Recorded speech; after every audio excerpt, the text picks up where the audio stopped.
ഹേ ഗഡികളെ, welcome back to my YouTube channel Dhyan Deep's.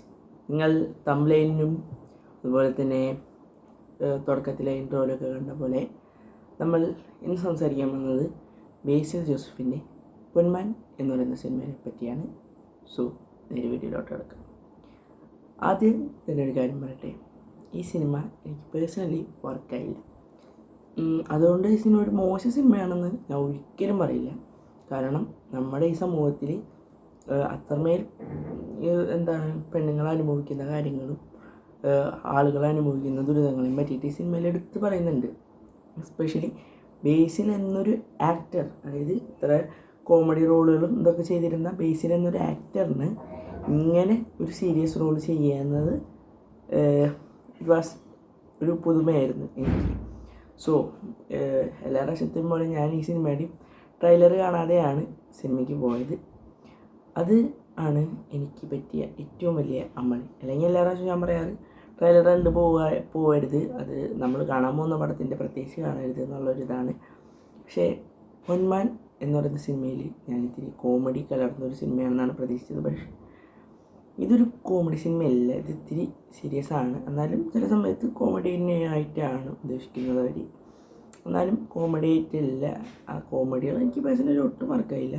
പിന്നെ നമ്മുടെ അമ്പാൻ ചെയ്ത ക്യാരക്ടർ, അത് നമ്മുടെ എന്താണ് നിരൂപക്ക് മേലെ ആണ് മറ്റേ ചുരുളിയിലെ ക്യാരക്ടർക്ക് കീഴിലെ അങ്ങനത്തെ ഒരു ക്യാരക്ടറായിരുന്നു. ഒരു ആൻറ്റഗോണിസ്റ്റ് ക്യാരക്ടറായിട്ടാണ് ആൾ വരുന്നത്. പിന്നെ അറിയാലോ, ബേസിൽ ജോസഫാണ് നായകൻ.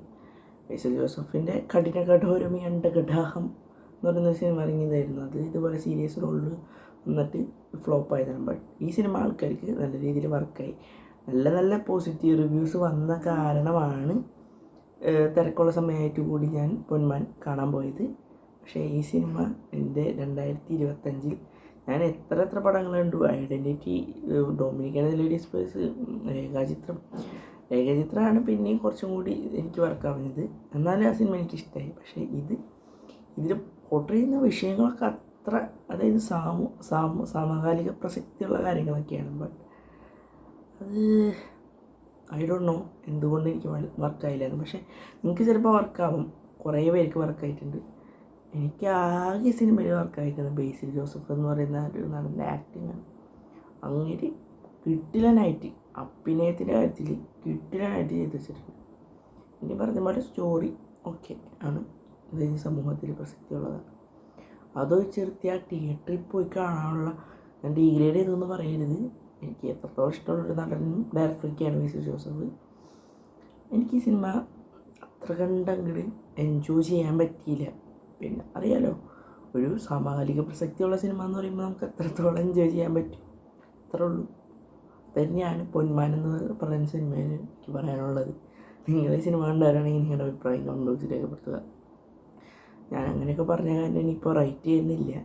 സിനിമ ഡീഗ്രേഡ് ചെയ്യാൻ നോക്കുകയല്ല, പരമാവധി ആൾക്കാർ കണ്ടു നോക്കുക, ചിലപ്പോൾ നിങ്ങൾക്ക് വർക്കാവും. എനിക്ക് ഈ സിനിമ അത്രയ്ക്ക് അങ്ങോട്ട് ജയിച്ചില്ല, എന്താ പറയാൻ പറ്റില്ല. ഞാൻ ചിലപ്പോൾ ഒന്നും എക്സ്പെക്റ്റ് ചെയ്തിട്ടുണ്ടാവും. നല്ല റിവ്യൂസ് എല്ലാ ഓൾ ഏരിയാസിൽ നിന്നും ടോപ്പ് റിവ്യൂ വന്ന കാരണമാണ് ഞാൻ പിന്നെ കണ്ടുകളെ നല്ല പടമാണെങ്കിൽ കാണാം എന്നുള്ളൊരു മൈൻഡിലെത്തിയത്. പടം വിജയത്തിലേക്ക് തന്നെയാണ് പോയിക്കൊണ്ടിരിക്കുന്നത്, അതിൽ യാതൊരു വിധ മാറ്റമില്ല. ഞാൻ വിചാരിച്ചുകൊണ്ട് ഈ സിനിമയ്ക്ക് ഒന്നും തന്നെ സംഭവിക്കാൻ പോകണില്ലെന്ന് നിങ്ങൾക്കറിയാം, എനിക്കറിയാം.